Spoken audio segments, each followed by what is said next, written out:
l'amour se respirait à plein nez. Des scientifiques et des artistes formant une société dévouée à explorer et à préserver la connaissance spirituelle.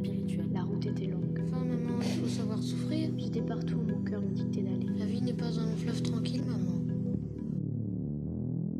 Bienvenue sur les notes de Lou. Tenir un journal, c'est un peu comme être assis dans un café avec un bon pote. On parle de la vie, la vraie, sans masque, sans filtre Instagram. On tente de décrypter le monde qui nous entoure, de suivre le flot des émotions et de partir sur les chemins des grands mystères de l'existence. Très souvent, on n'y comprend rien, mais ça n'empêche d'apprécier la douceur d'un chai latte.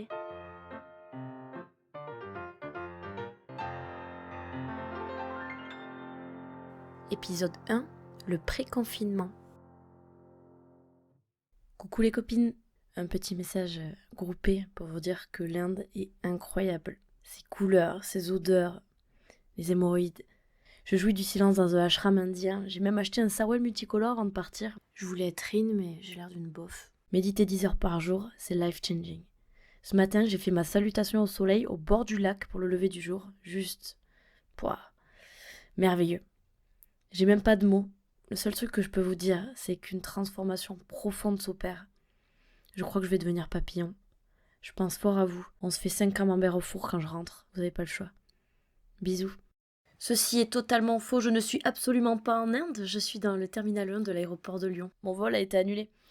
Il n'y a pas de lac, il n'y a pas de quiétude pour sûr. Par contre, il y a un truc qui est sûr, c'est ce bruit de fond permanent à base de coronavirus. Coronavirus, mais il est moche ce mot, il arrache les oreilles. Coronavirus, c'est du papier à penser le truc. Du coup, en attendant de tenter le remboursement de mon billet, je bois du cappuccino au lait en poudre dans un café.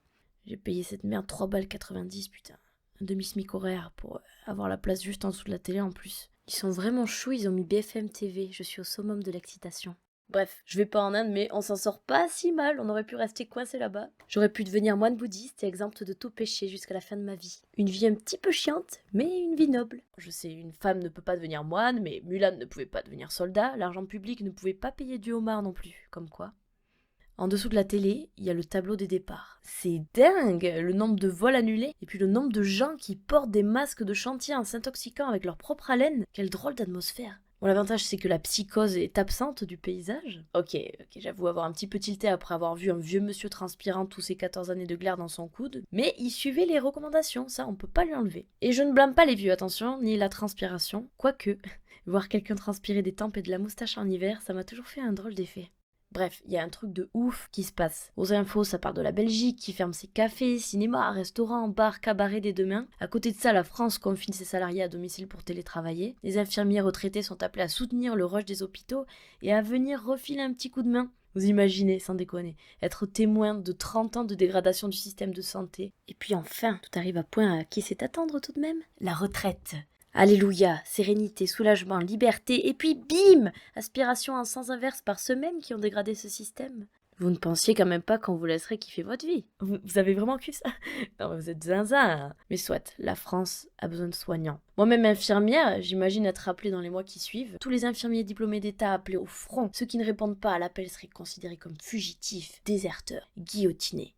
C'est marrant parce que plus ça part en couille, plus le sens de la vie se confirme. Survivre. Oh, c'est pas une nouveauté, hein, mais là les gens vont devoir suivre le flot, ralentir le rythme, se retrouver chez eux, s'ennuyer ensemble et partager pour de vrai. Cela dit, la valeur du partage ne semble pas vraiment unanime. Certains se disputent déjà au supermarché pour du PQ. C'était déjà ouf de voir des gens se battre pour une télé pendant le Black Friday, mais là les gens se battent pour du PQ. Certains achètent 14 mois de PQ. Mais pourquoi? Pensez à ceux qui vont devoir découper du sopalin au ciseau et à toutes ces toilettes bouchées. Je vois déjà les unes des journaux le mois prochain. Avril 2020, des milliers de foyers privés de toilettes. La France lance une grande distribution de cristaux de soude. Il faut montrer au monde comment ça se passe en Indonésie, par exemple. Un tuyau, un petit peu d'eau et puis le tour est joué. Ah mais non, c'est vrai, on est déjà en guerre mondiale de l'eau. Non, le turfu, c'est les feuilles de courge. Pourquoi Parce qu'elles sont souples et de taille adéquate, c'est déjà bien suffisant. C'est le moment de planter sa petite graine pour se préparer au mieux. Les news continuent de défiler tandis que j'aspire du bout des lèvres mon cappuccino. L'Europe est l'épicentre de la pandémie, la Nouvelle-Zélande ferme ses frontières et ce serait pas étonnant qu'on fasse de même. Si ça se trouve, on signe la fin de la mondialisation, la fin du culte de l'avocat. Ah ça, on fera moins les malins hein, quand on fera nos petits pokéballs aux endives et au panais. Bon, en tout cas, on peut pas nier qu'on a eu une chance de fou. Si ça se trouve, le monde va peut-être reprendre bon train rapidement, mais laissez-moi partir en couille. On a vécu la facilité des transports, l'ouverture du monde au monde, et si un jour tout ça s'arrête, si la planète se met enfin en décroissance, si les entreprises tombent les unes après les autres, si l'avion redevient un transport réservé aux riches, je pourrais raconter à mes kids qui ne connaîtront que Dunkerque et Montluçon comment c'était quand on se baignait tout nu dans les rivières australiennes. Ils me diront « Mais vous étiez insensés de faire tout ça, la pollution, l'hyperconsommation, voyager pour retrouver l'essentiel alors que l'essentiel est déjà à côté de vous !» Et ils auront raison. Merci à tous d'avoir écouté ce premier podcast des Notes de Loup.